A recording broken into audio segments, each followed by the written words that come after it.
देश में चुनाव हो गए, सरकार बन गई, लेकिन इलेक्ट्रॉनिक वोटिंग मशीन यानी कि ईवीएम चर्चा से बाहर नहीं हो रही।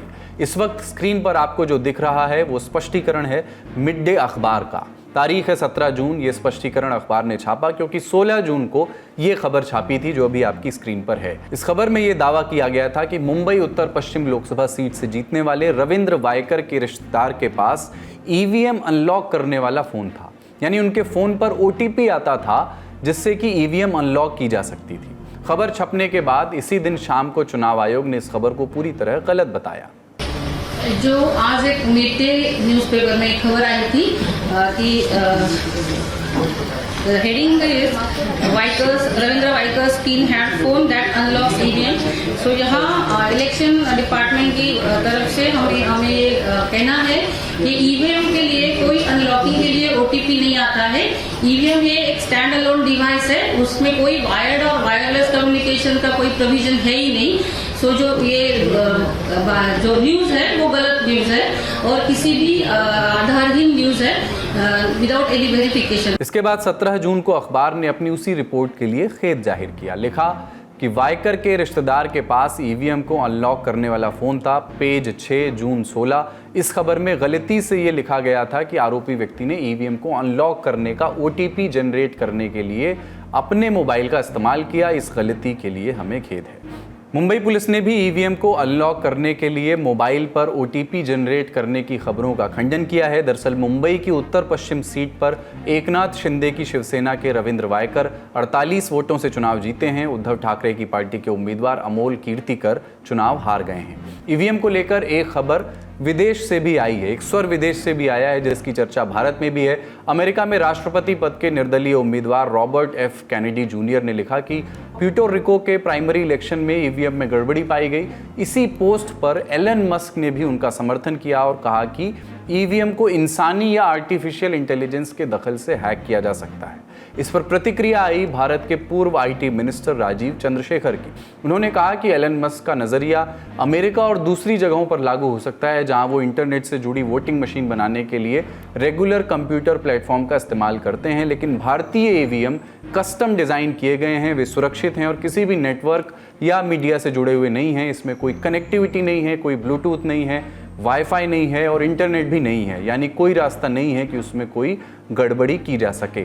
फैक्ट्री ने इसे ऐसे प्रोग्राम किया होता है कि इन्हें दोबारा रीप्रोग्राम नहीं किया जा सकता।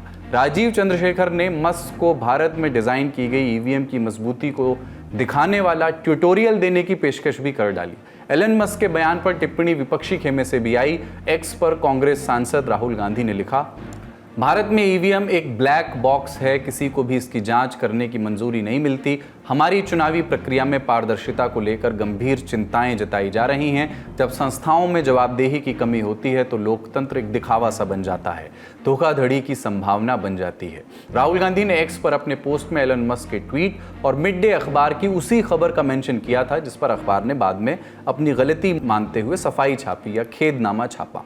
फिलहाल चुनाव बाद ईवीएम पर मचे घमासान पर कुछ और प्रतिक्रियाएं, राजनीतिक प्रतिक्रियाएं भी सुन लीजिए। दुनिया के प्रगत देश अमेरिका हो, जापान हो, उन सब देशों ने बैलेट पर वोटिंग शुरू की है, तो हिंदुस्तान में क्यों नहीं? यही सवाल कांग्रेस का है। 5 दिन अगर ये काउंटिंग करने को समय लगता है, इसलिए हम ईवीएम मशीन का ही उपयोग करते हैं, तो भाई 5 साल के सरकार में अगर जनता का वोट के आधार पर सरकार बनती है तो बैलेट से वोट क्यों नहीं किया जाता? यही सवाल हमने लोगों की भावनाओं को नजर रखकर हम लोगों ने किया है। ये इस देश का ऐसा चुनाव का निर्णय है कि देश में ऐसे कितने चुनाव क्षेत्र में इस प्रकार से जो 100 या 1000 के दायरे में हार जीत हुई है, वो सभी क्षेत्र में उस प्रकार से चुनाव के नतीजे अपने कब्जे में लेने की कोशिश हुई है प्रशासन के माध्यम से। ऐसी कम से कम 80 सीटें हैं देश भर में जो संदेह के घेरे में है। माननीय सर्वोच्च न्यायालय में इसको लेकर याचिका भी दाखिल हुई है और अगर इसका सही ढंग से, ठीक ढंग से अगर काउंटिंग हो जाएगी तो ये सरकार गिर जाएगी। अगर आप राहुल गांधी जी की जीत जो उन्होंने दर्ज की है वायनाड और रायबरेली में देखेंगे तो वाकई में रहस्यमय है, ब्लैक बॉक्स। लेकिन सच तो ये है कि ईवीएम के साथ खिलवाड़ नहीं किया जा सकता। अब आप ईवीएम मशीन्स को अगर देखेंगे तो उसमें एक प्रोग्रामेबल चिप होता है और वो स्टैंड अलोन डिवाइस है, वो किसी और डिवाइस से भी कनेक्टेड नहीं है। और ये 10 साल का बच्चा भी, बल्कि 8 साल का बच्चा भी आज के तौर पर जानता है कि ना तो वाईफाई है, ना तो इंटरनेट है, ना तो ब्लूटूथ उससे कनेक्टेड है, तो कैसे छेड़छाड़ हो सकती है। अगली सुर्खी जम्मू कश्मीर से आई है। आप जानते ही हैं कि 9 जून से 12 जून के बीच जम्मू कश्मीर में 4 आतंकी घटनाएं हुई। आज 17 जून की सुबह भी जम्मू कश्मीर से खबर फ्लैश हुई। लोकेशन है बांदीपोरा। खबर आई कि यहां सुरक्षा बलों ने मुठभेड़ में एक आतंकी को मार गिराया। आज तक के संवाददाता अशरफ फानी की रिपोर्ट के मुताबिक सुरक्षा बलों को बांदीपोरा के अरागम इलाके में आतंकियों के छिपे होने की खबर मिली थी, जिसके बाद ऑपरेशन शुरू हुआ और एक आतंकी को ढेर कर दिया गया। बाकी आतंकियों की तलाश जारी है। बांदीपोरा में हुए एनकाउंटर के बाद सुरक्षा बलों को एक और कामयाबी मिली हंदवाड़ा में। यहां सुरक्षा बलों ने हिजबुल मुजाहिदीन के आतंकी जाकिर हमीद मीर को गिरफ्तार कर लिया। उसके पास से चाइनीज पिस्टल और हैंड ग्रेनेड जैसे हथियार बरामद हुए हैं। 16 जून को गृह मंत्री अमित शाह ने जम्मू कश्मीर की सुरक्षा व्यवस्था को लेकर बैठक की थी। सोमवार को सीडीएस जनरल अनिल चौहान भी जम्मू पहुंचे थे और सुरक्षा स्थिति की समीक्षा की। 9 जून को जम्मू कश्मीर के रियासी में श्रद्धालुओं से भरी बस पर आतंकियों ने फायरिंग की थी, जिसके बाद बस खाई में गिर गई थी और इस घटना में 9 लोगों की मौत हो गई थी। इस हमले की जांच गृह मंत्रालय ने एनआईए को सौंप दी है। आज का लल्लन टॉप शो यहीं तक। अपना और अपनों का ख्याल रखिए। देखते रहिए दी लल्लन टॉप। शुक्रिया। शुभ रात्रि।